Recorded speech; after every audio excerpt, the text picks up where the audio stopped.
Three, two, one, go.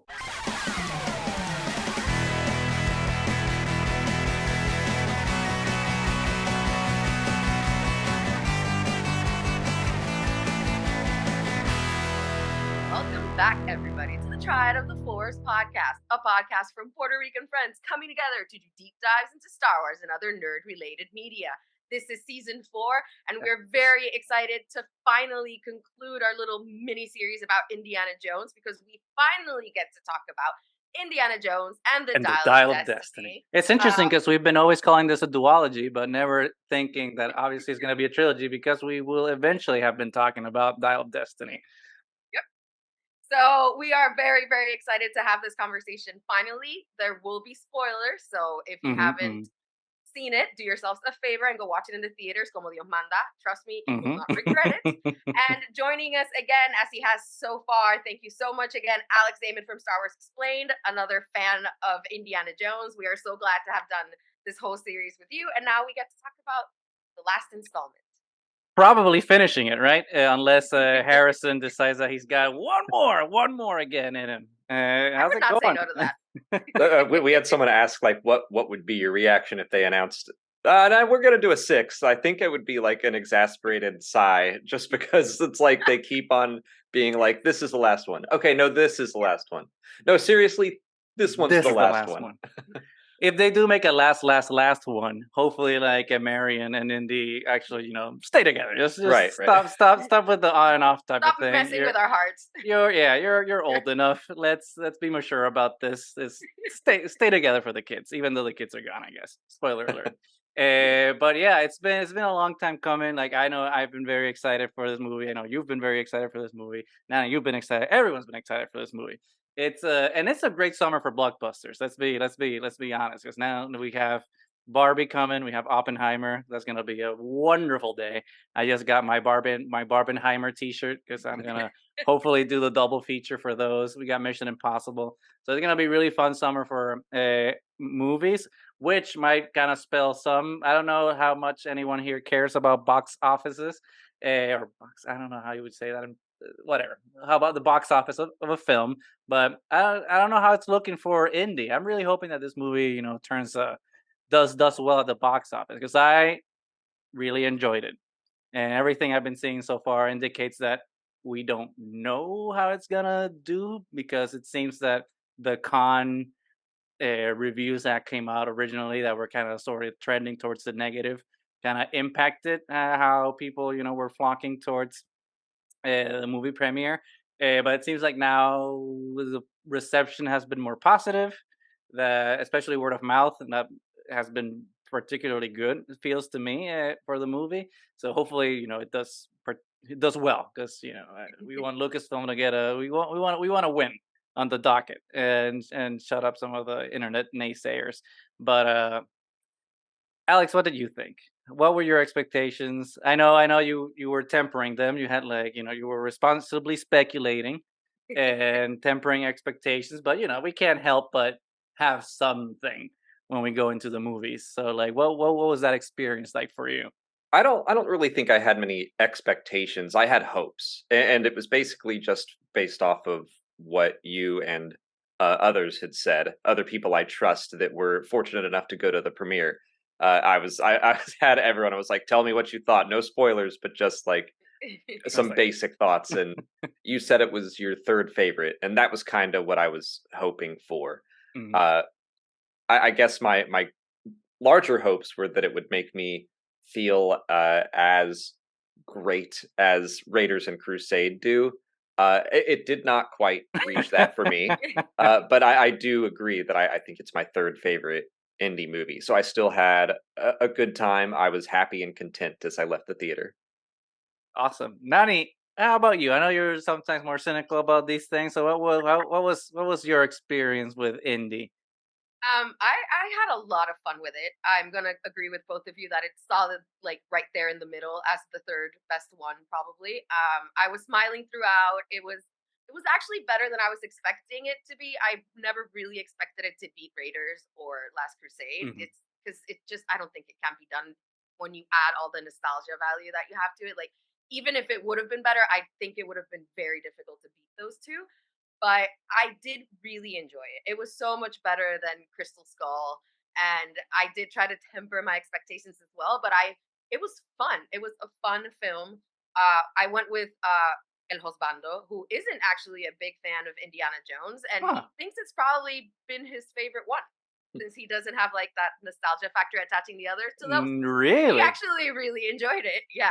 I, So I I I I think it's like that. important to bring that up because I like going and seeing Indiana Jones esque movies. I was one of the few people that was like, I want to go see the Uncharted movie last year, Yeah. and walked out of that going like, I was better than I expected. Like I had zero expectations for that. And Molly was pointing out that, like, if we went and saw Uncharted and it was Dial of Destiny, you'd probably be over the moon with how good it was. But because it's an Indiana Jones movie, yeah. you're comparing it to two of the greatest films of all time, That's and you just true. can't help but do that.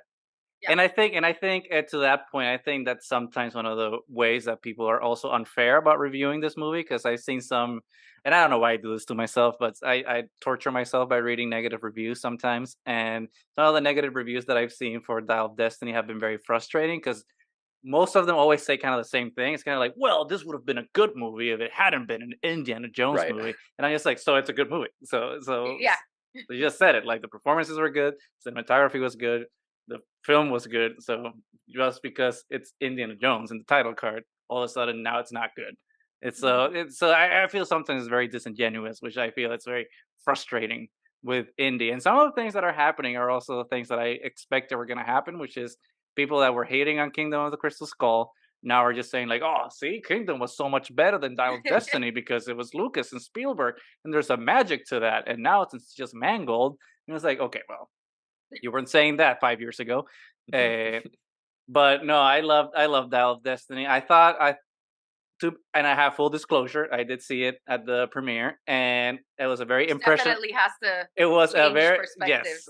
I was definitely in an environment that was engineered for me to like the movie. So I have full disclosure on that one. Yes, being around, I was sitting next to two guys that were dressed like Indiana Jones. So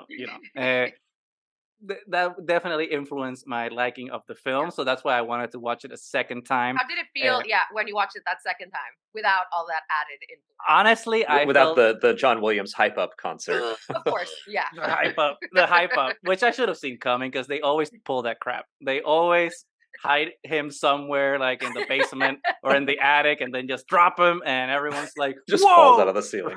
Yeah, Yeah. Surprise! they always do that, and somehow it always catches us off guard. So yes, without Johnny Dubs, as I call him now, because we're friends, Of course. without Johnny Dubs being in the crowd, I actually somehow was more giddy, more happy to see it the second time, because I think there's something that's better about seeing a movie, especially a movie with this much hype on it, of a fandom that you really like a second time because your expectations are out the window because you already know what to Yep. You expect already know what's gonna and happen. your guard is down, so you're able to just relax and watch it. As opposed to the first time where you're just like, oh, am I gonna like it? Over analyzing everything. Yeah, it's like the final scene in Spaceballs, not Spaceballs, in Fanboys when they're like watching episode one and all of a sudden they're like, hey, but what if the movie sucks? Right. So like the second time you watch a movie, it's like you don't care about that anymore. So it's just like, okay, let's just enjoy the ride. And second time around, I enjoyed the ride even more because you can, especially knowing the third act plot twist, which is not really a plot twist, but the third act time travel stuff, which we knew there was going to be time travel, but how they did that time travel, I think, was the part Yeah. that's going to be especially interesting to see how people react as more people watch the movie. But having, because when I will admit that the first time I saw it, it kind of took me out of it a little bit. I'm like, oh, what are we doing? What's happening?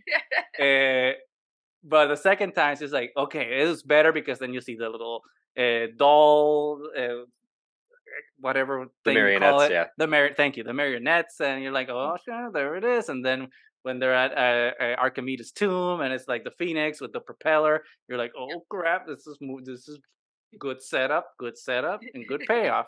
So I really, really, really, really liked it. I did think it was too long. I did think that there was like moments where it started getting a little repetitive, especially with the dial itself. when they're like trying to get it and they got it and they lost it and they got it and they lost it. I was just like, okay, I got it, guys. But I feel like in that sense, like the movie dragged a little bit.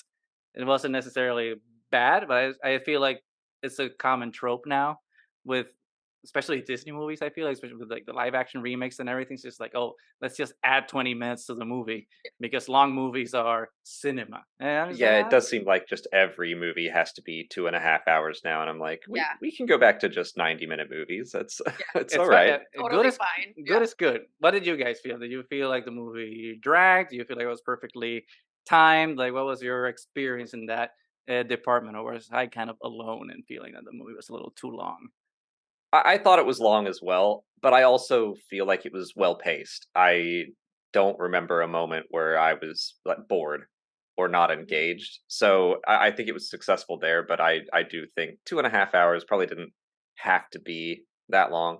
And I was rewatching some of the trailers, and I can tell like they did cut some scenes that I was Yeah. looking forward to seeing, Mm. like the boulder from the trailers. Yeah, we didn't get to see that at all. So I know that they made some cuts, they trimmed some fat off the thing, but, I think my back more than anything was like, "I wish this were a little shorter." No, not what you Yeah, think. no, I agree that even though it was long, it was paced. I was never bored either. And Mhm, Wally actually, Hosbando tends to like get bored easily. He's like, I wasn't bored, so that's a good meter there to to know. But yeah, I could have used some of those cars chase scenes, which were super fun, by the way. mhm, mhm, Didn't mhm. need to be as extended as they were sometimes because sometimes they were like pretty long. And then if you would have shortened some and given me a little bit more of like code breaking and actual grave Mhm. robbing and Yeah, the yeah, yeah. finding of the clues, that I missed a little bit. I was expecting to see a little bit more of that. And when it did happen, it made me really happy Yeah, when it did. But at the end, I was like, wait, I feel like I could have used a little bit more of the digging around for stuff. yeah, yeah, But 100%, yeah. otherwise, it was really fun. And I do remember um, about halfway through the movie thinking, why aren't they doing the map with the red line? I'm missing it. I'm really upset that they're not doing it. And then literally like 2 seconds after I thought it, they did it. So Right. happiness Because the music. I first started time because clapping the like an first time idiot. he travels after Mhm. he talks to Sala, I'm like, "Okay, Yeah. here we go. We're Yep. gonna get Yep. the map." And then it Yep. doesn't And happen. it I'm like, doesn't "Ah, happen. man, this is not you don't this ain't Casino Royale. You don't break tropes here. You give me those tropes, God damn it." But I like that they saved it for when because he's not yet Indy there, right? So it's just like, okay, well, we don't get that because he's not Indiana Jones yet. And when he becomes that, when he travels with Helena, is when we get the first map scene. I'm just like, oh, chef's Yes. kiss. Thank you. Thank you very Mhm. much. Uh, but no, it's. I totally forgot what I was about to say. But so yeah, I don't know. I really like this movie. I because I had a point that was really good about what you were saying about something about the pacing, and then I forgot. So let's It just move on happens. to like something else. Oh, now I remember. See, if I just ramble, I'll eventually get there. Uh, with the whole archaeology, right? I think that was missing a little bit because I remember when the first clip of the movie came out and it was the water displacement thing. I Mhm. lost my goddamn mind because I'm like, that's Yeah. it. That's exactly what I want from this movie. It's just indie being indie, figuring out tombs and unlocking things and history. And history's gonna unlock all this because that's one of the things that I really, really liked about Kingdom of the Crystal Skull, actually. It's like all those scenes when they're like finally in Peru and he's talking like, "Oh, we're in Orellana's tomb," and the mummy disintegrates. He's like, "Oh, the body doesn't agree with the air," and like all that stuff. I'm just like, this is done right. That's exactly the type of indie stuff that I want to see, and I feel like Dial of Destiny had like a couple of those things, but I feel like it didn't fully commit to a lot of them, which at this point, like I don't know if that's good or bad considering like how long the movie already was. So I don't know if it's like you have more extended scenes of that or you cut some. So it's one of those double edged things. Like we're talking about the movie being a little too long, but how we want some more Yeah. of that. Uh, it's the Dial of Destiny is based on the oh my god, I forgot the name. What's the name of the device? Erica Thema. The that thing, Archimedes style. Yeah. Yeah. Archimedes dial, which I thought was so genius that they based it on that. Because I was just like, that's perfect indie stuff, right? You just take something that's actually based on history and then give it that little extra twist and make it something that's unique to the movie. Alex, what do you think of the dial as the MacGuffin of the movie and how it functioned within the plot?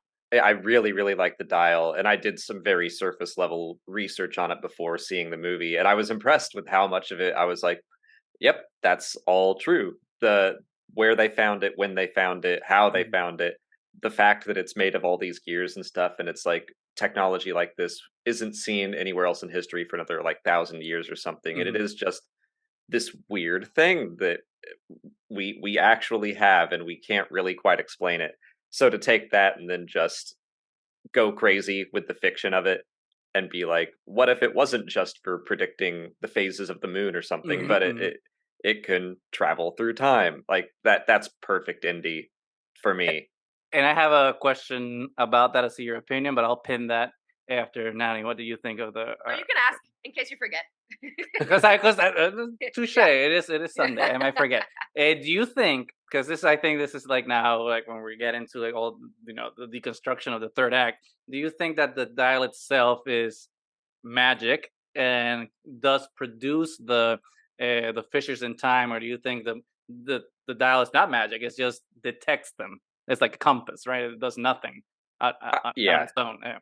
I think it's more uh like what you said, that it predicts them, detects them. I mean, that's even, I think Mangold called it a time compass Okay. in interviews. So yeah, I don't think it generated the fissure.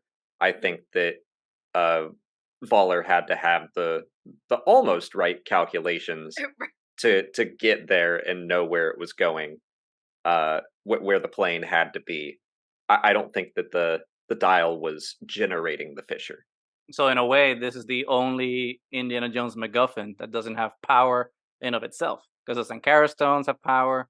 The Yeah, Ark obviously has Mhm. power. The the Holy Grail as Grail has well. power. Mhm. The Crystal Skull has eye burning knowledge powers. Knowledge was their treasure.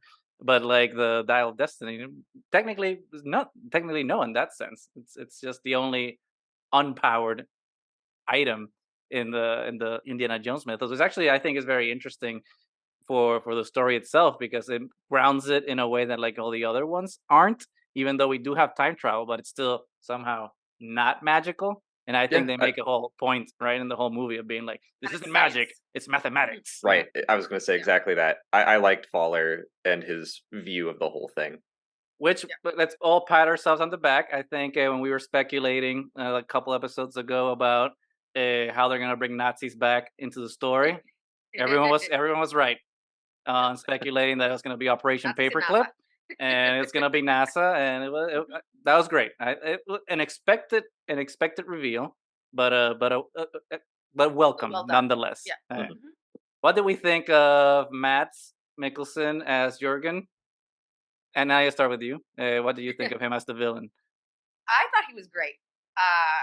I've always loved him, and I had high expectations for the villain, and they were fulfilled. I mean, he was like so calm, cool, and collected all the time. Like he never raised his voice. He was really convincing, and I love the whole twist about it's a Nazi who wants to kill Hitler because Hitler is not perfect, which obviously should be Hmm. recognized, you know. But it was a nice twist to it that I was like, I'm gonna murder him because yeah, he started the movement, but he's kind of an idiot, so I'm gonna do everything right. I mean, it was cool. It was unexpected. Hmm. Alex. Yeah, I really liked Voller. I thought that he was almost a combination of like Belloc and Donovan. Belloc Yeah. is Belloc is Indiana Jones, but like the dark side. They're smart in the same ways. Donovan was someone who was not an archaeologist at all and needed other people to kind of do the work for him. I like that Voller was a smart guy, but he was a physicist and not a historian, and Hmm. he did need help along the way, but he also thought that his mathematics were the end all be all. He's like, I conquered space, now I will conquer time. Yeah. But because he wasn't a student of history, he messed everything up. That's so And good. like I love Indy pointing that out to him right as they're flying towards the eye of the storm, and he is realizing that Indy is right and it's too late. Continental drift. Yeah. Yeah. Yeah. And he didn't want to accept it because he's so convinced that his mathematics is infallible that it's Hmm. not till that last second that it's like, oh crap, I screwed up. Yep. Yeah, he was dope. The one thing, maybe one of you guys can delucidate this for me because maybe I just missed something. But and I call him Billy Boyd. I don't know why. He's not Billy Boyd, but his henchman. He's always a bad guy. He was also a bad guy in Logan. What's Oh, his name? Boyd Holbrook. Thank you. Yeah. That's why I call him Billy Boyd because he starts with Boyd. Very different people. I apologize to Lord of the Rings fans everywhere. I know he's not. I know he's not Pippin. But Boyd Holbrook and Gigantor. Why I didn't really understand why both of them were on Team Jurgen. Like I don't. I Oh, didn't I get. think I do. Okay, let's fucking go. I think Hawk, the big guy, I don't know what nationality he was, but boy, like Glaber was very clearly like good old Southern boy. I Yeah. assume he is from Alabama, and Mhm. he was just a Nazi. Like Okay. I think he was an American Nazi. Okay, so it's straightforward. No, not a lot Well, of yeah, digging. you could see I like know he how was excited trying he to was to learn like be German at the wearing the beginning. Yeah. uniform. You know, like I you could think tell he that he was was like super excited to wear the uniform. Yeah, I think he was a Yeah. Nazi enthusiast, and I was like, Yep. oh, Yep. little close to Enthusiast. home. Hmm. A student of Nazism, so to speak. Hmm. Okay, well, great. Okay, And that's not a great point. I totally forgot he had the Learn German book at the start. Yeah. Yeah, one of those things that I actually caught it the second time. I was just like, there's some, but yeah, I thought I had missed something. I'm like, because I'm like, oh, like they're American. I don't know. I thought at least back. Oh, whatever. Being right. American, I guess, doesn't mean anything in regards to that nowadays. Anyway, uh, so okay, so the bad guys were good, I guess. We liked them there, and they were vicious this time around. And that's something that I was very like blown away a little bit, Hmm. especially like in the opening and the before like that first chase scene when they find Helena and Indy like at the university and but By like shooting everybody. they put down the Nope. secretary and it's like oh crap, No this Yeah, hesitation. movie. I was like, Hmm. this movie's not messing around, and then they kill the dean or whatever the hell he was. I was just like, this is pretty vicious for an indie movie. How do you guys feel about all the gratuitous murder of innocent bystanders in the film? I actually did not like it.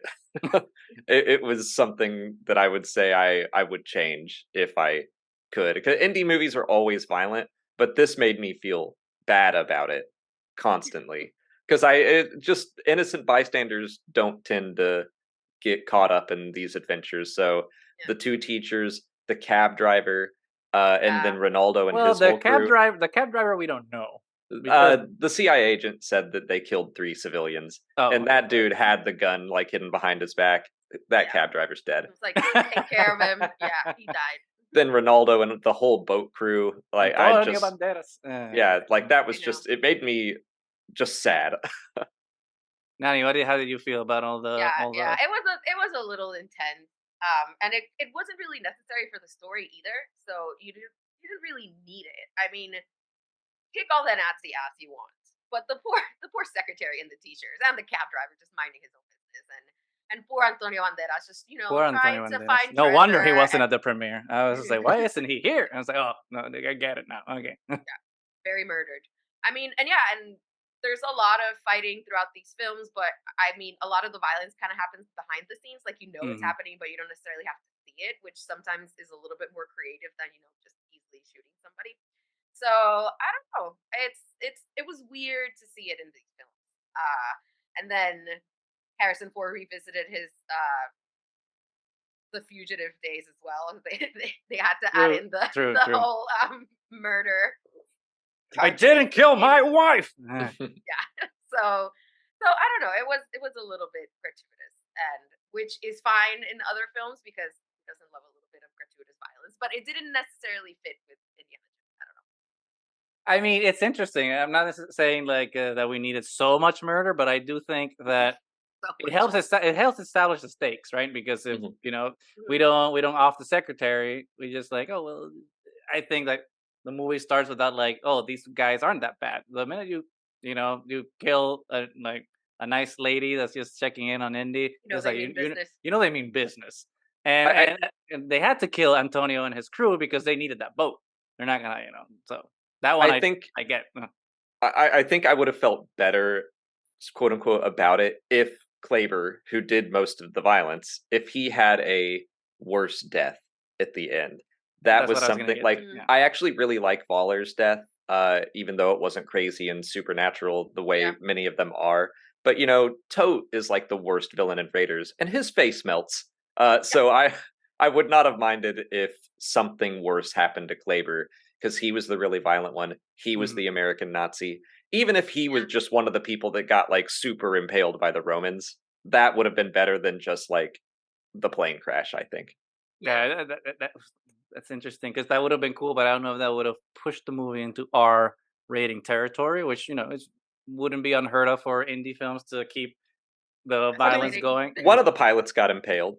That is So true. That is Yeah, true. That that's is true. true. Hmm. I'm just like Eh, swap that dude out for Kleber, and that would have felt a little better, I think.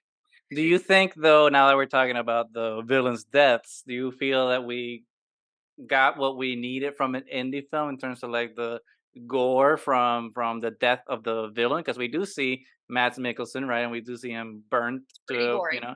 it's pretty gory, but I Yeah. wouldn't put it in the same category of gore As face melting. as face melting or even Kate Blanchett eye exploding or anything from what we've seen before. What did you guys think of that death? Let's start I with yeah, Alex. I liked it just because I liked seeing him know how spectacularly he failed. A lot of the villains don't get that moment Yeah. of just The like, oh, I eureka really almost. messed up. Yeah, they open the arc and your head explodes. Like Belloc didn't have a lot of time to just regret everything he had done. Process it. Yeah. Yeah, but Process seeing the Valder like failure. sit down and yeah, put his head in his hands and be It was like, very oh yeah. man, It was very Yeah. Arrested Development. It's like I I've immediately made a huge regret this. mistake. Nani, how did you feel though? Yeah, please turn around. Yeah, I remember for a second thinking that it wasn't kind of supernatural enough, but the theme of this movie, it wasn't as It's supernatural not as the right. other ones. So I think if they would have done that supernatural kind of end to him, it would have felt out of place. I did feel satisfied to see like his body just like all crumpled up there at the end, like, yep, I totally failed. But yeah, I didn't. It didn't really. It felt like it was a trope that was missing, but I didn't really need it either. You know. True, true, true. Which I guess it comes back down to like how we watch the movie and like how expectations get in the way of our enjoyment. It's just like if Yeah. we just want that and we don't get it, then it's just like does that actually mean that the movie was Yeah. bad just because we didn't get a trope? And the answer is no. We just kind of was one of those things that we want. But I do think that they could have, I don't know, they could have like filmed something gory or like you see him burning inside the plane or something. So you get some aspect of that.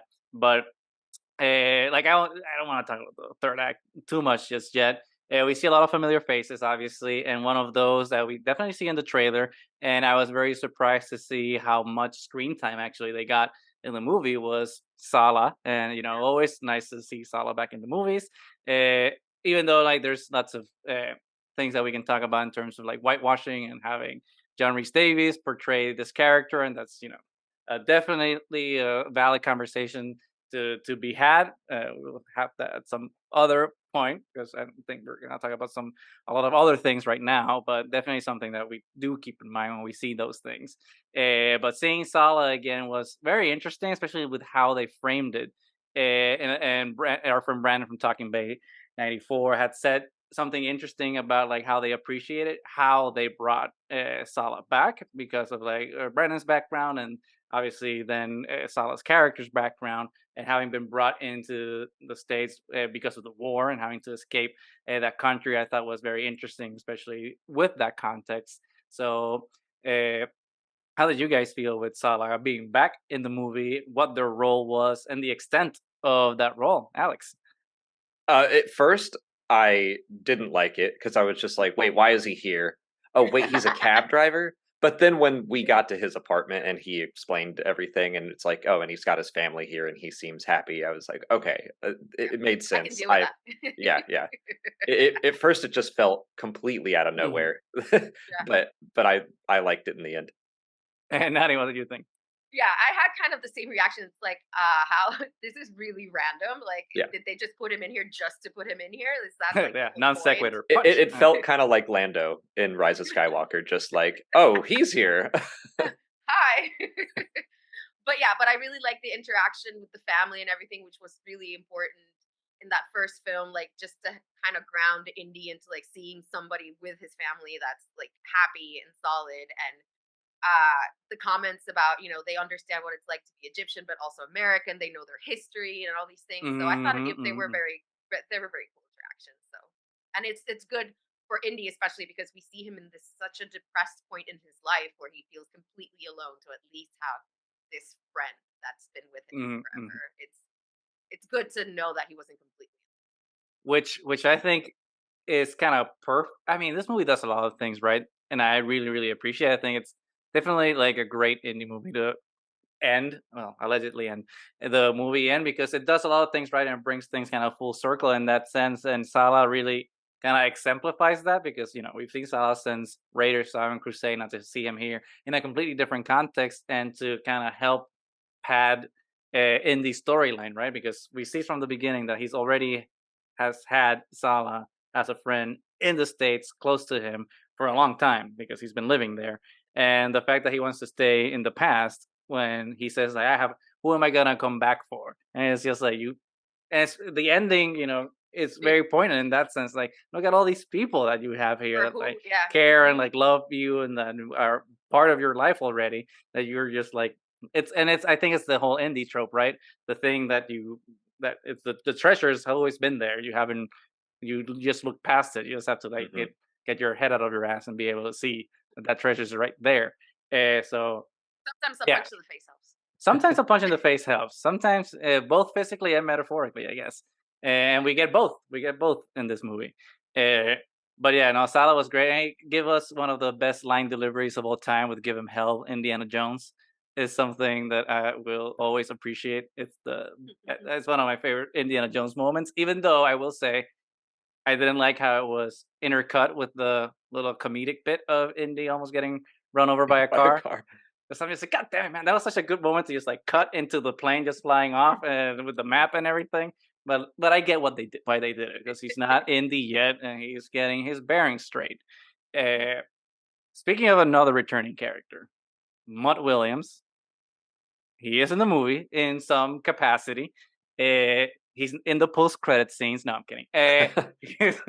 Actually, that was hilarious because I was watching a video on one of those Screen Crush Easter egg videos, and all of a sudden at the end, he's like, and then in the post-credit scenes, Helena Shaw and Mutt Williams. I'm like, wait, what the what the? I'm like, did I miss something?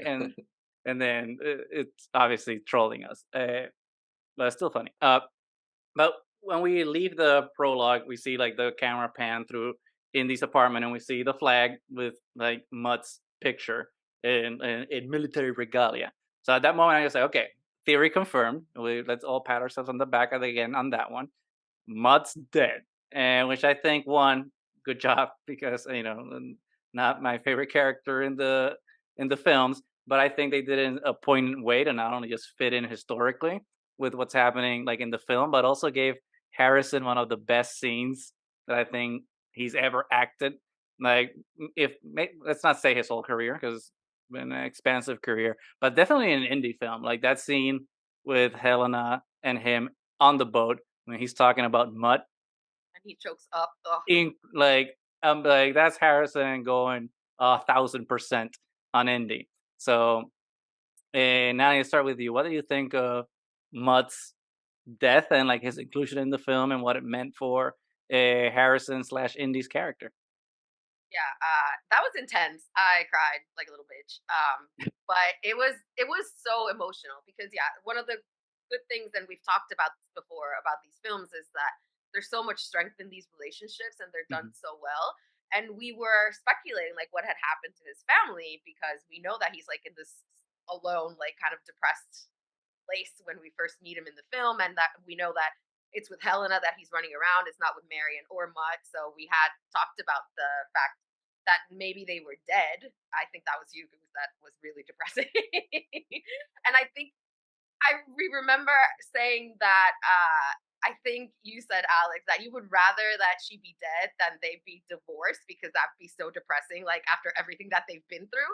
And then when they show at the beginning, The like the separation divorce papers, yeah. papers and everything, I was like, I was no, like, oh, Yeah. yeah. no, Like the thing, why? it was hilarious because when I see like the flag, which obviously what the flag means, that's what they give you in a funeral. And I'm just like, okay, one win, and all of a sudden we see and I mean that in the best way possible, which I don't know how that can be the best way possible, whatever. But then we see the separation. That felt like a punch and Yeah, I felt like like they punched me in the gut because that was brutal seeing the that was separation papers. brutal. I was like, oh no, they punched us with both. One of them's at and they're getting divorced. It's just like the worst that it could have been.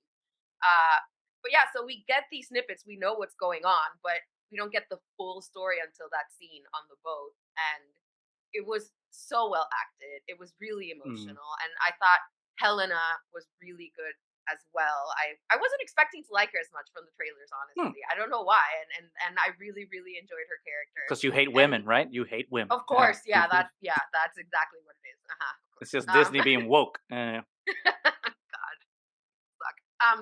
But it was way more emotional than I was expecting it to be. I didn't expect to get so choked up. Like it was really really impactful. It was a very beautiful moment, and Harrison acted the hell out of it. Mhm. Yeah, Alex, what do you think? I agree. I was very glad that they didn't just ignore Mutt and Kingdom of the yeah. Crystal Skull. That was my bigger fear, I think, that they would Oh, just okay, be like, let's that pretend never that didn't happened. happen. Right. I'm glad that like that movie counts. I was also like, in the lead up to the film, people are like, "Oh, I hope Sala's in it. I hope Marion's in it. I hope Short Round is in it." No one was really clamoring to have Mutt return. So I think that they really used his character in the most emotionally impactful way.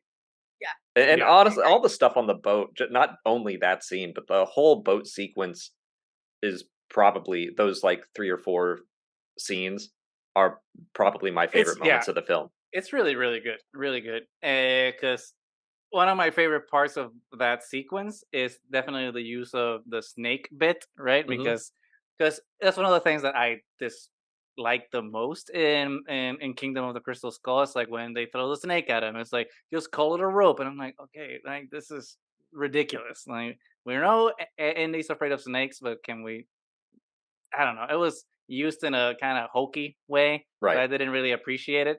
But I like how they reinvented it for this movie and be like, okay, he's afraid of snakes. We're not gonna do the snake thing because we always do it. But how about eels? And we don't even have to call them snakes. You know what they look like, and everyone in the audience knows that they Yeah. look like snake. And Harrison's like, what? Perfect delivery. So I think it was used to good effect, and then they contribute to the plot in a interesting way Yeah. because then And the they eels get were kind of stuck. terrifying. Yeah. They were. Yeah, It was that whole sequence when they come out yeah, of the bones of the Roman or whatever the hell he was, like that, awesome, and it yeah. looked amazing. Like What's obviously my there's some scenes that you can tell that it's not his face, but on the whole, it does look really good. my friend and I were discussing all of the indie tropes in the lead up to 5, and we were like, "What's going to be the creepy crawly this time around?" Because we just couldn't think of anything beyond rats, or we just could not think of what would be next. And then the second it was clear it was going to be eels, I was like, of course, just go Yes. underwater. Like, But it's so obvious. but at least to me, like it really took me by surprise that I didn't figure that part out because we see them in the trailer. In the trailer, we Yeah. do see the eels, but then no one put together eels are water snakes. I mean, Yeah. well, there's water, well, water. Yeah. You know what I mean. But they do two creepy crawlies because then we do get They do bugs again for a They do the third bugs. time. they do bugs, and I know these are not real bugs this time, but they do a really good job ILM because those look really creepy and it freaked me out. I didn't like that scene, but in a good way. It's just like it made me uncomfortable in the worst way possible, which is what they probably wanted from that. But the boat scene also gave us the graphic host, which I think was also a really cool extra MacGuffin, like a Mhm. like a sub MacGuffin to the dial. So, what did you guys think of that sequence of like having Helena like apparently give the bad guys like the good translation and when she's actually giving them like false translation, and Indy's just like distraught, being like, "What are you doing?" and doing finger pointing. What did we think of that sequence? And what? And how did we like the graphicos as a whole, Alex? I love that scene. Yeah. Uh, I really enjoyed her giving some false information, but the dynamite was what I really loved. That provided some much needed, maybe not much needed because Ronaldo had just been shot, but Mm, some extra tension of like, are they going to get it lit? The way she was able to get the cigarette from Voller, and then they're trying to light it behind her back. I really loved that. I found myself leaning in to see what mhm. was going to happen next. Yeah. Yeah, and it was, like, so seamless by her because Indy was, like, pissed that she's, like, giving them all this information, and she's Right. just playing Voller, and you can see how excited Voller is, like, he's not a student of history, but you can see he's having fun with the treasure hunting Yeah, part of yeah. it, like, trying to figure it out. It's like, "Oh, I got this. I'm figuring it out. I'm so smart." No, you're getting tricked. So, it was really fun, and I did like later on when they actually light it on fire and the wax melts and you can actually find the graphicos inside, and I love this kind of stuff. That's It's so like good. Yeah. when, yeah, when you see it, that's when you start thinking, oh, I could have used a little bit more of this kind of the code breaking and everything, but Mhm. at the same time when they do it, it is excellently done. So it's like, oh, I didn't realize I was missing this, but this was good. So Yeah. I think the only, and it's not a pet peeve, it's just I think one area where I think the movie could have like improved a little bit was obviously every indie movie introduces new sub characters, right? Like we have Katanga, we have like all the different people that are showing up in the different films. So there's really not a lot of time for character development for all of them. And Antonio Banderas' character was one of those people, and they got off, so we don't really see much more of them. But obviously, his death is impactful to Indy, and I think one of the best acted parts for Harrison was that part when Helena's celebrating right after they're leaving and the boat yeah, explodes and she's yeah, like, "Oh, we're getting away," and then Indy's just like, "They just murdered my friends," and I'm just like, "Oh crap! Oh, I felt that, Harrison. yeah, Good job, Harrison. Give that man an Oscar." But I felt like that was kind of cut short a little bit. I would have liked to have seen more of Indy because that's he feels bad, right? Because he's at that age where, like they say in Kingdom of the Crystal Skull, where life starts taking away more things than it gives you, and even more so now. And I feel like maybe there could have been like a more extended scene of that, of like Harrison being like, "Oh, I'm just losing everybody in my life," blah blah blah, blah because, and then I feel like that would have given Antonius's character's loss a little more weight instead of being kind of like, okay, like murder my friends, and then let's just move on next, to the next adventure. So that's it. It's a small bit. I still think like it did the right thing because I think on the whole the movie establishes all the characters well and develops them where they need to be developed. But we've been speaking a lot about Helena, but we haven't actually spoken directly about her. Played by Phoebe Waller-Bridge, she's like the new sidekick. He always needs a sidekick in all the movies, and this is the new one. His goddaughter. What did you guys feel about her? I felt that she was a worthy successor to Marion. I think she's like number two and in my indie book. But what did you guys feel, Alex? I think that's probably fair. I liked her. I didn't like her as much as Marion, but I yeah, did like that from the start. She was like this antagonistic yeah, ally. Like she was actively working against him. He was kind of yeah, like Belloc if you think about it. Right. He does dress like Belloc.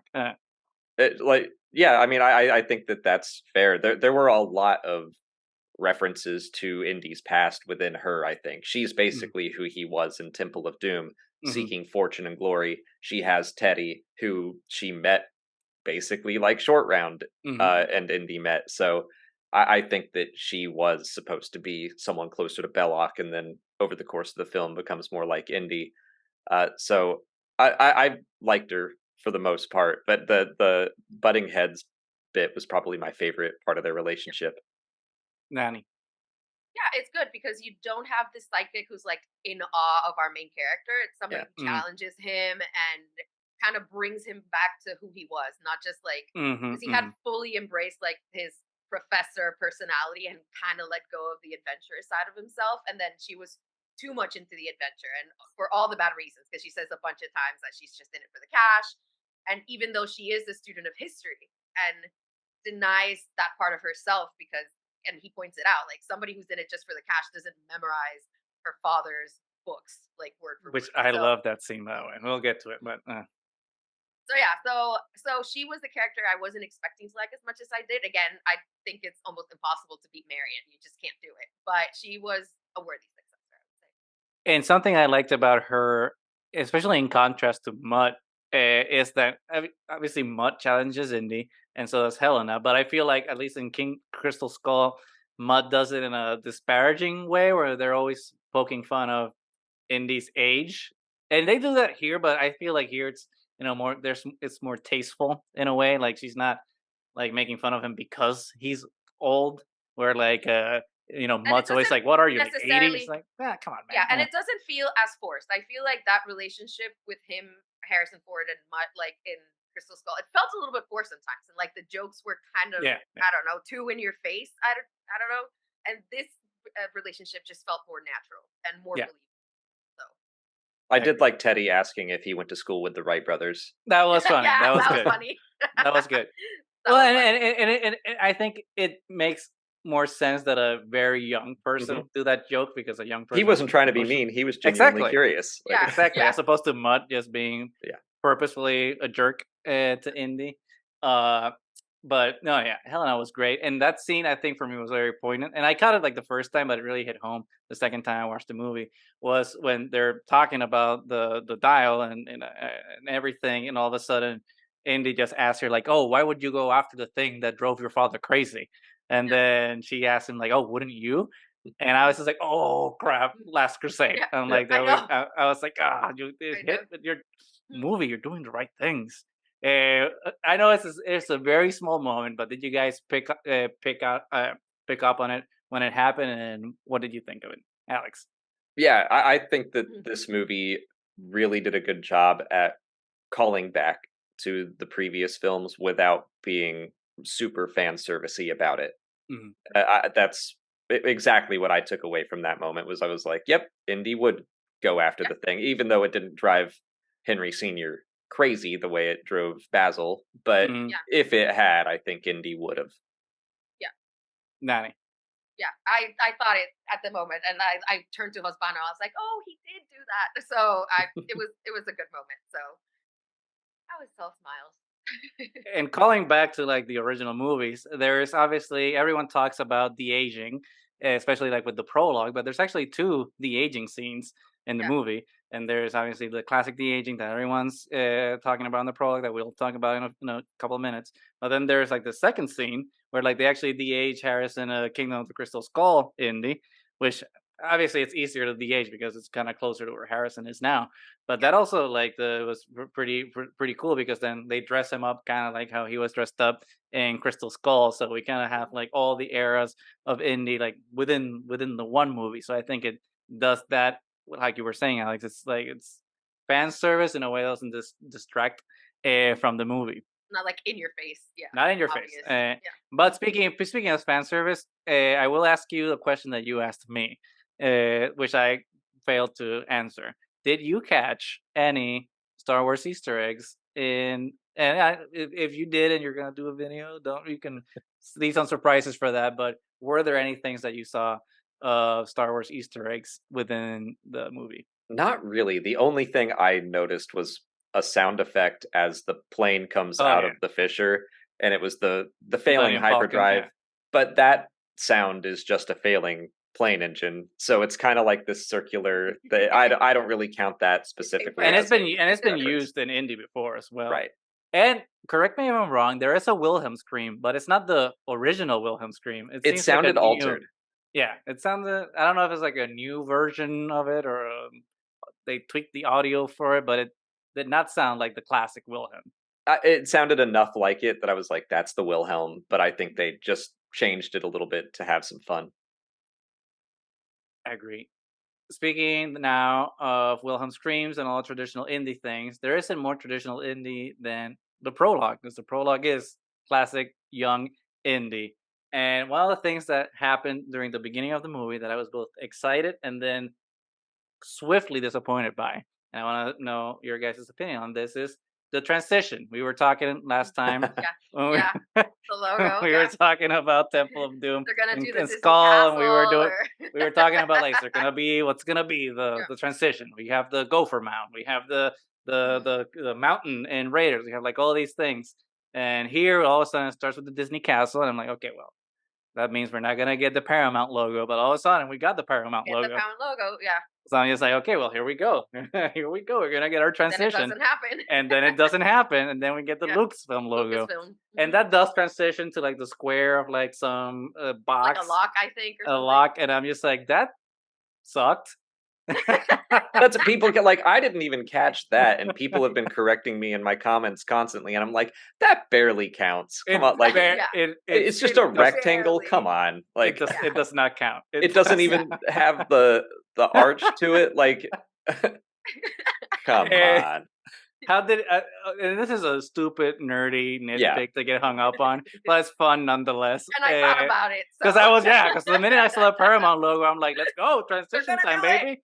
Alex, how did you feel about the lack of a Paramount logo transition? basically exactly that. I mean, I Yeah, had the roller coaster. I was like, Disney, here we go. It's yeah, going to transition to a castle, and then it went to excitement of like, oh, they actually did the Paramount logo. yeah. Like, okay, cool. And then it was like, oh, it's the Lucasfilm logo. And then I'm like, well, I wonder what it's going to transition into. And then it was so I was looking for it and I missed it. So that means it was not effective. And so No. I was just like, oh, we're I not missed doing it. that I missed at it the all. first time because Mhm. precisely because I got distracted by not having the Paramount Yeah. logo Mhm, transition. mhm. I was like, "What the fuck?" But second time, I was like, "Okay, let's see if it actually there Mhm. is a transition." And this is Yeah, yeah. Lucasfilm rectangle. I was like, "Oh, It, Yeah, well." so, yeah, in my opinion, it didn't happen, and I very quickly I laughed, and we just moved on. Like I yeah, forgot about it, didn't care. yeah. And I don't know. I think this was a Disney hubris thing. I think Disney for this movie was just like, okay, this isn't a Star Wars movie, so we can put our logos in the front. God damn it! And they were like, we're putting that castle because it's a 100th anniversary of Disney, whatever, whatever. We're putting the castle in, and I think that's kind of what ruined the sequence of everything. Because I think if Lucasfilm and Mangold had their way, they would have put Lucasfilm, Paramount, and then obviously transition, which I think it's that's how it happens in Crystal Skull. So I think this was a Disney thing that kind of ruined I the don't know why they order just of don't do things. it. Disney, Lucasfilm, Paramount, Yeah, or do Disney last. Like they were at a castle. yeah. Transition I would it. have used the castle. Yeah, Castle to Castle would castle. have actually been awesome. Maybe they thought that was too obvious. Maybe they're like, we can't do castle to castle. What are we, map Just people do here? a rectangle. Yeah, let's just do Lucasfilm the lock box. Fans are gonna love that one.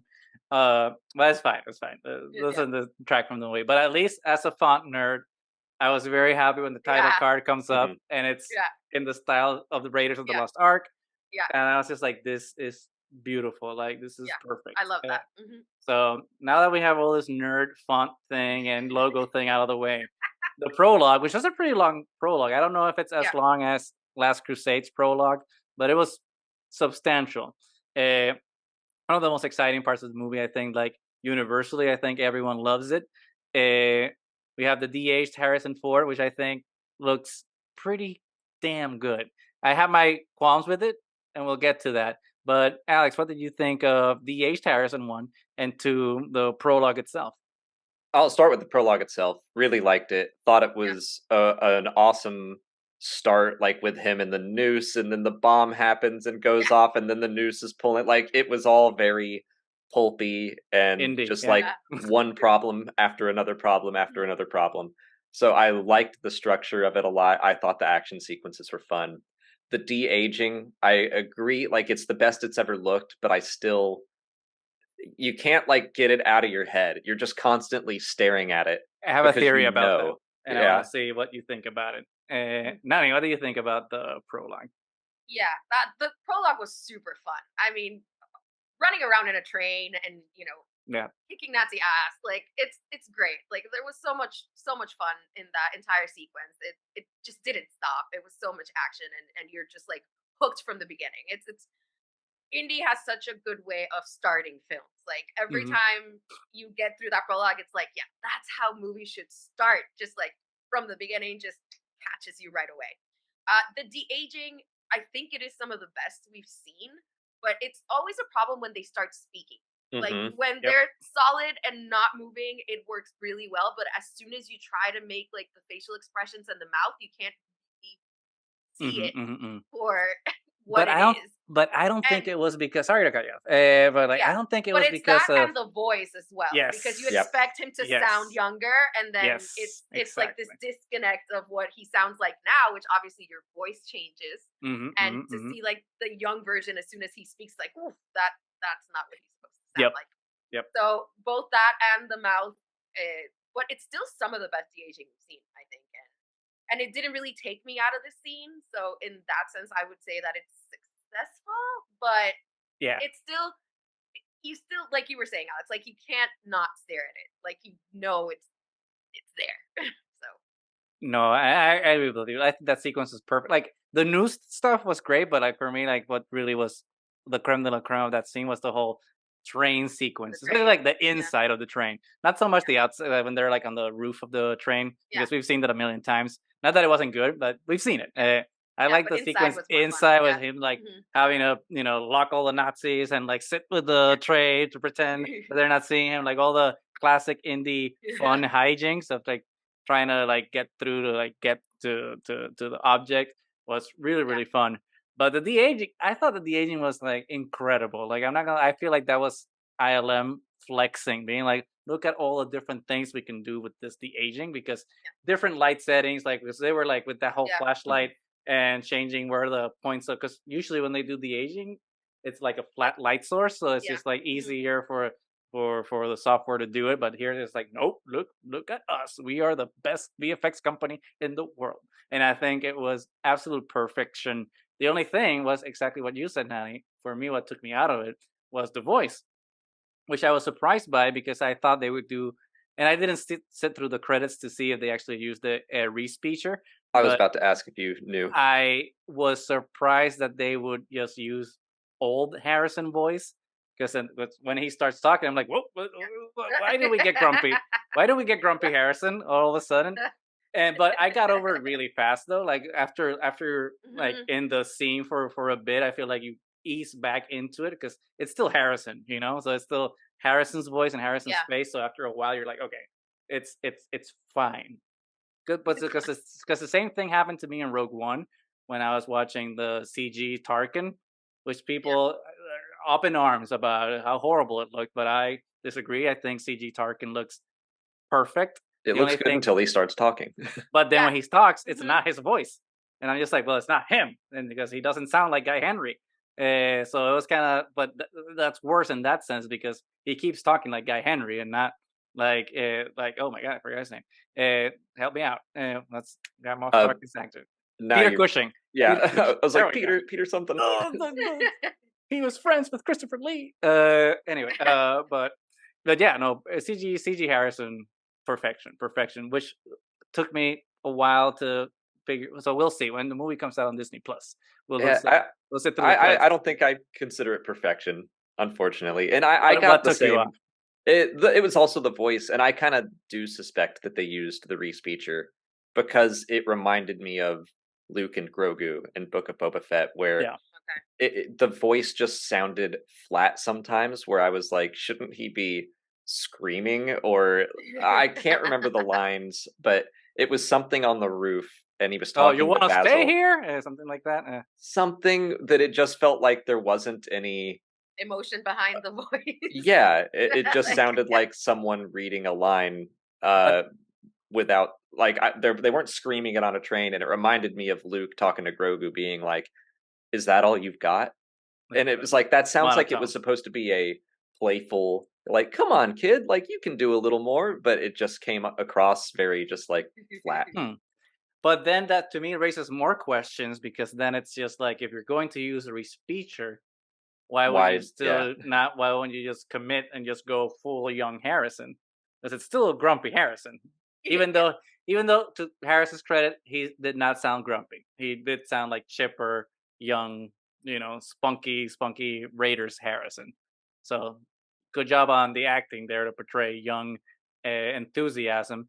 But the voice is still like like I don't know. That's the only thing that I felt like was a little strange about it. But the other thing that I think they did really well was with the whole body language, because, and I always compare this with the Irishman. I don't know if you guys have seen the Irishman, but in that movie they have Robert De Niro and Al Pacino and Joe Pesci de-aged, and they, when they're not moving, they look like their young counterparts, but all of a sudden when they start running or doing something, they look like 80-year-old men running, and it's just like an 80-year-old. 20-year-old, type of thing. Especially there's this one hilarious scene. If you haven't seen it, please look it on YouTube. It's Robert De Niro. He's supposed to be kicking this guy to a bloody pulp in a sidewalk. And if it's a young person, you see someone like going to town. But here it's just like, an old man's got arthritis trying to kick somebody, and it's just hilarious because it takes you out of the scene completely. But I think that's one of the things that ILM did extremely well with this de aging. It looks like a young Harrison, a young person moving. So Yeah. I don't know if that's because it wasn't actually Harrison doing the stuff, and they just like plopped a face on there, or I don't know. They did make The Harrison take a boot camp to move like a young man. I don't know. the shot that you're immediately making me think of is when Basil accidentally shoots him, and he just kind of like recoils, and I Yeah. was like, that felt like young Indy. That felt like when Marion burns him in Yeah. the Well of Souls, and he's Jesus, like that. That's exactly how Indy should move when he gets shot. It perfect. Like I loved it. It's so good. I don't know. Like I don't know if it was too long of a sequence, but I think it was exact. Oh, one thing that I felt was, I don't know if it took me out of the moment or I didn't agree with it, but when Waller gets smacked in the face by a giant metal thing to kind of end the sequence, I'm like, he should. I know this is Indiana He should have Jones, died. Yeah. and He definitely there's should have died. I know Indy survives falling off an airplane on a raft. He survived a nuclear blast on a fridge, but dude got hit in the face with At a least give him a goddamn metal. scar. Right. Like, Yeah. He should have a big ass dent on his face, like some James Bond villain or something. But I was, what? Is it just me, or did you guys also feel like he should have been dead? I had that thought. Yeah. I was like, yeah, he I was just like, got oh. decapitated. Which actually I think it's the strength of the film. Actually, it's like going back to that visceral kinetic energy that the original three had, because like the original three feel like when you're getting hit that you got hit, as opposed to Crystal Skull, which as much as I like it, still feels fake, right? All the fights feel like you're pulling punches, or it's like all CG, so there's not that that physicality that the originals had. And this one, I feel like you felt all the Yeah. hits that everyone Mm. got. Uh, let's go finally to the third act. So we knew there was going to be time travel. We knew that there was going to be some Back to the Future hijinks, even though these technically weren't Back to the Future hijinks. But we knew there were going to be hijinks in the past. And I didn't know we were actually going to go to Nazi Germany, and Indy was going to encounter his younger self. And, I didn't know what to expect. So the moment that they go through the fissure in time and we're in the Battle of Syracuse, I was kind of blown away because it's not at all what I was expecting, even though the movie does its gosh darndest to set it up. Alex, how did you feel when we traversed through time into the Battle of Syracuse, and how did that fit for your expectations of the movie? I really dug the third act. I can see it being divisive. I think time travel's always Yeah. like kind of. I was anxious about it building up to the movie, and within the movie itself, I was like, I hope I like the time travel stuff, and I did. Yeah. I thought they were actually pretty restrained. I Yeah. feel like they Mhm. told us what they were going to do the whole movie, Yep. from the beginning lesson to the marionette to the propellers on the Phoenix, and The I watch. yeah, oh The yeah, the watch, yeah. watch, Mhm. uh, and Indy kind of having that moment of seeing Voller put that same watch on, and so I love Back to the Future, but I'm glad that they followed Terminator rules of Yeah. time travel. Of like, whatever happened happened. You cannot Because it change it. already happened. Yeah. And Hmm. the original Terminator, people, not Yeah, yeah. Terminator Genesis, not that stuff. That's different. Honey, how did you feel about the Battle of Yeah. Syracuse? Yeah, I really enjoyed it. I was like you, Alex, as well. It's like it's so easy to screw up time travel, and it it could ruin the movie if they tried to. I don't know if they went too Back to the Future on it. I think it could have possibly ruin the film. And I hated when they used time travel also as an excuse to like maybe fix the past, and which I feel like they could have if they were trying to forget about Kingdom of the Crystal Skull, Hmm. which they didn't, and I'm so glad that they didn't because Hmm. it's still part of the series. Like it happened, it's part Yeah. of it. Um, so yeah, so I was really worried about what they were gonna do, and then as soon as they go through the time rift, like Wally's the one that picked up on it right away. It's like, are you seeing what I'm seeing? They have sails. it's Roman Hmm. triremes, which I loved. Like, I love the angle of them going like ancient Rome and all that stuff like throughout the film because they usually do the Christian relics, which is cool as well. And I did love at the beginning that they do the lands and Hmm. it's Hmm. The that line. wasn't Yeah. it, it was Yeah. Yeah. fake, which I actually really enjoyed. So this like ancient Roman everything angle I really really enjoyed. And the battle looks really awesome. Like Hmm. it could have looked really bad as well, but it held up. Like the lances getting thrown, them thinking that the plane is a dragon. The whole thing, I thought the sequence was really cool, and I loved that end. He looks like when he's saying that he needs to stay, Hmm. and Hmm.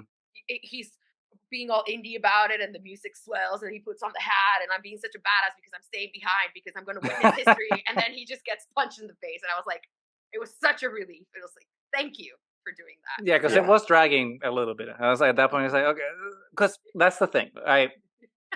We obviously expect all the magic crap to happen at the end. And so the minute that we go, I did have a different visceral reaction from you guys because when we go into that past, I'm like, what's happening? Where? What? I'm like, Yeah, what is this?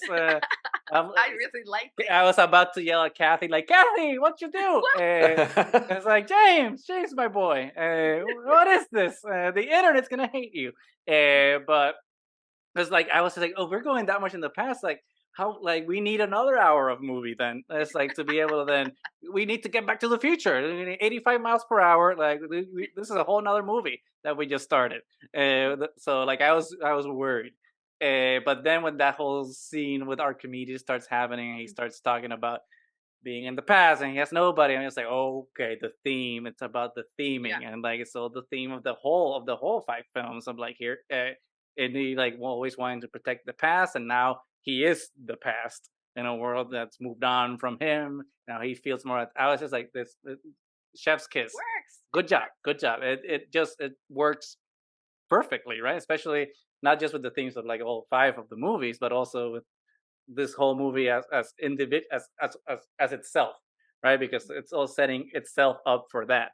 And I like that it's the closed loop. Like everything that happened in the movie was already Yeah, happening since the beginning, and yeah. the ending couldn't have happened if the beginning didn't happen, and the beginning couldn't have happened if the past didn't happen. So it's kind of like the closeness of it. I thought was like really clever. I did think that kind of the end was dragging when him and Helen are just like arguing over the thing. It's like, oh my god, just go home.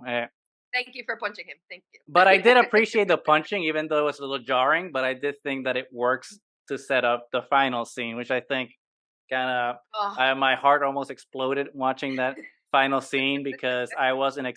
I mean, the only reason I was expecting the thing to happen that happened was unfortunately because I was at the premiere and I saw that Karen Allen was there, and it's like Karen oh. Allen. I was like, Karen Allen's not gonna be at this thing if she's not in this movie.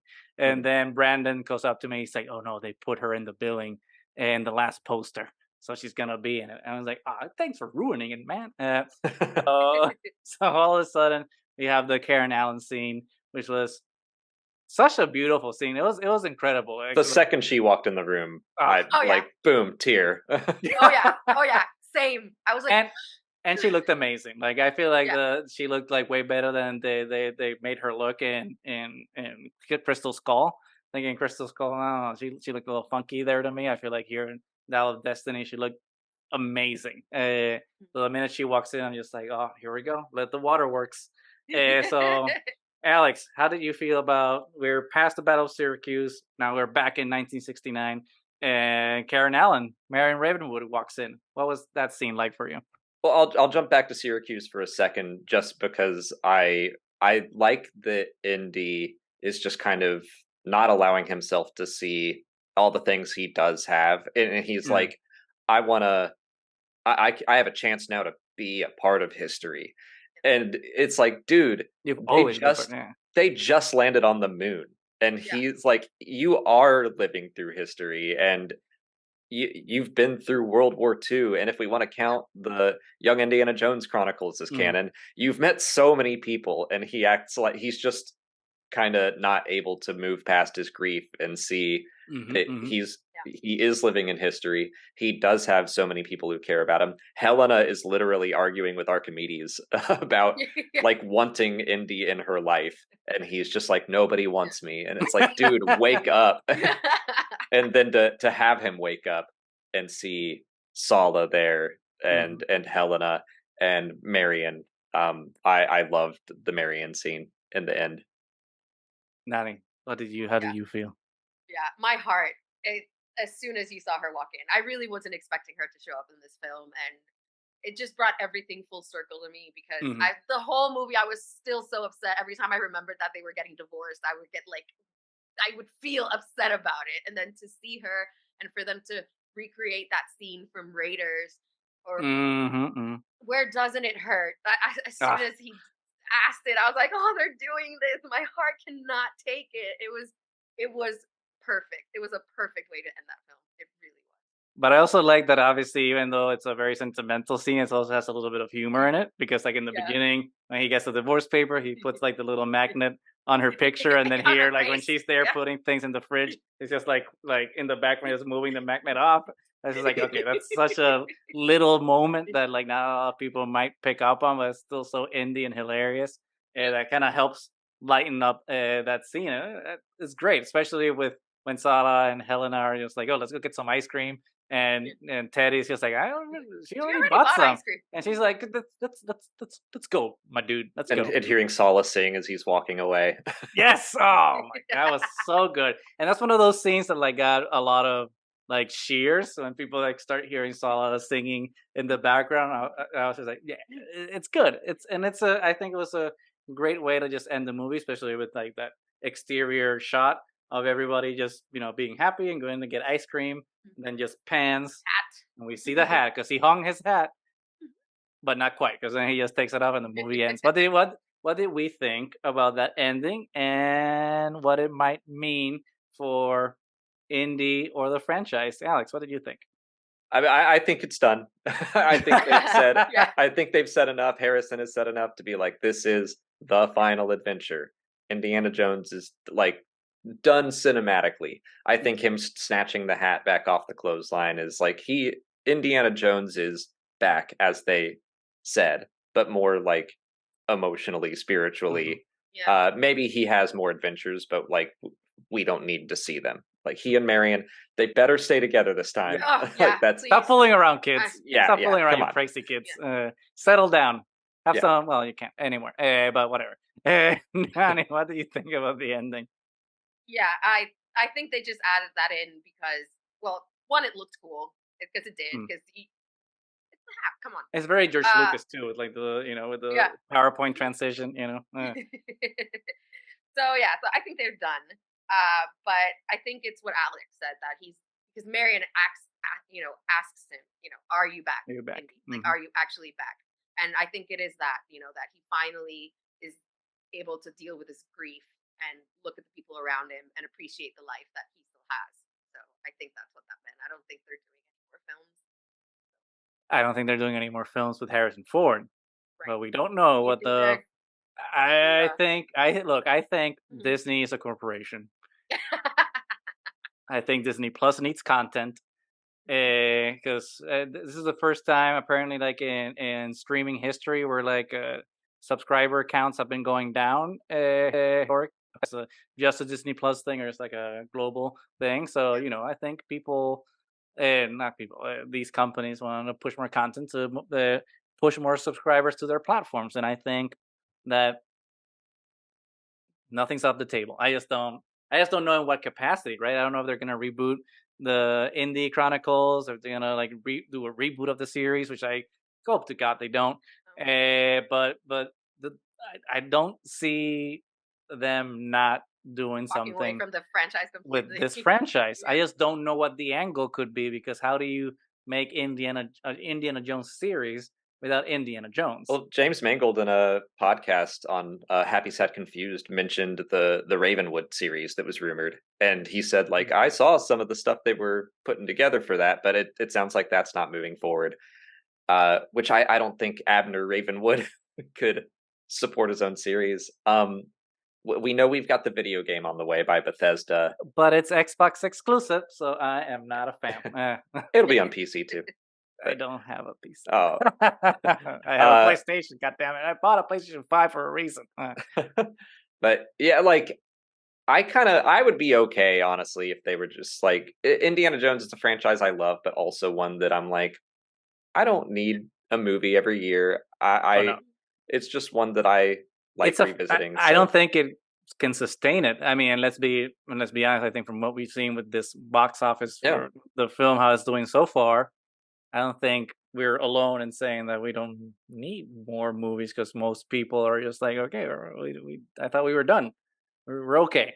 And I don't know if it's a thing of like it just doesn't resonate in the same way anymore because people were saying like, well, this is the dad movie, but then so was Top Gun Maverick, and that broke the box office. But then again, that's a more palatable, modern thing for audiences to go see. So like I'm not sure. Like I love Indy, and as much as I don't want it to keep going, I also don't want it to stop. If that makes sense, because there's something fun about a new Indy movie. It's just like maybe every 20 years or something. Yeah, I don't think that. I'm skeptical that would happen. I don't know what they would do in 20 years. In 2043, I maybe they just do something in the spirit of Indiana Jones and have a different character. But like I don't know that I need it to be in the Indy universe. Yeah, we need another archaeologist. Nani, what do you think? Yeah, I'm with you in spirit there, Goose. Like, you don't really want it to end. It's Give him hell, Indiana Jones. You want that. It's good to have this anticipation of wanting to go to the movies and watch something that's adding to a story that we already love. But no, I'm okay with it being done. This is good. Great. I mean, this is a good closing point for the episode. I mean, it seems like we were all very enthusiastic really about the movie. This film is better than Crystal Skull. Yeah. So we kind of ended it on a higher note than what we already had. So that kind of brings everything a little bit more full circle. So I was happy that this is the end. Yes, and yeah, I'm very happy that's my number 3. Yep. Even though I know that's controversial, some people really like Temple of Doom. I personally don't. So I'm very happy that I have 3 Indiana Jones movies that I really like. One that I think is fun, and then another one that I just don't watch. So I think that's good. Alex, any closing thoughts? Yeah, I want to bring up one character that I just haven't seen a lot of people talk about, and I believe his name is Luigi in the credits. He is the pilot that's on Teddy's plane that he steals. Right. I just love that dude who wakes up. He's the Glupshido of this movie. Yeah, he's my new Indy Glupshido because he just wakes up and is like, okay, I'm 2,000 years in the past, and he's just. I mean, I assume he saves all their lives. Yeah, that's a good point. Them out of there. He's the one that flies out. He should have been in the apartment at the end, and Indy would have been like, "Who the hell are you?" Because he would have been unconscious when all that happened. But now this is Luigi, and he's our best friend now. That would have been awesome. That's some shit, and he deserves to be here. That blew my mind. I like that. That's a good. No one's gonna believe that, man. No, he's like, can you believe it? It's Indiana Jones. Sorry for my terrible Italian accent. But that's really good. Holy shit! I never even thought about that because he was hilarious with Teddy, but I didn't think about his life after. Yeah. I just travel through time. What is this?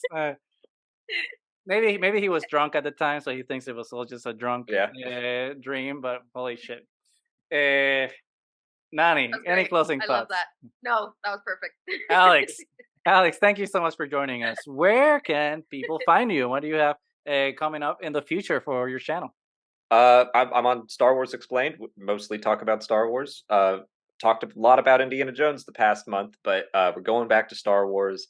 Molly and I are doing a Rebels rewatch right now, getting ready for Ahsoka, so we'll be doing some Rebels content. But things are kind of slow until Ahsoka comes out, so Yeah. We're just talking about Star Wars and whatever's coming out. Great. I Nice make to take a little break. obviously, yeah. Make sure to check them out if you haven't. It's amazing content over there. So thank you again for joining us and like conclude. Well, theoretically concluding, unless Harrison has some surprises for us. Our Indiana Jones series has been definitely a lot of fun and definitely like a nice change of pace to stop talking about Star Wars and have a lot of fun with another franchise that Yeah. we're all very enthusiastic and passionate about.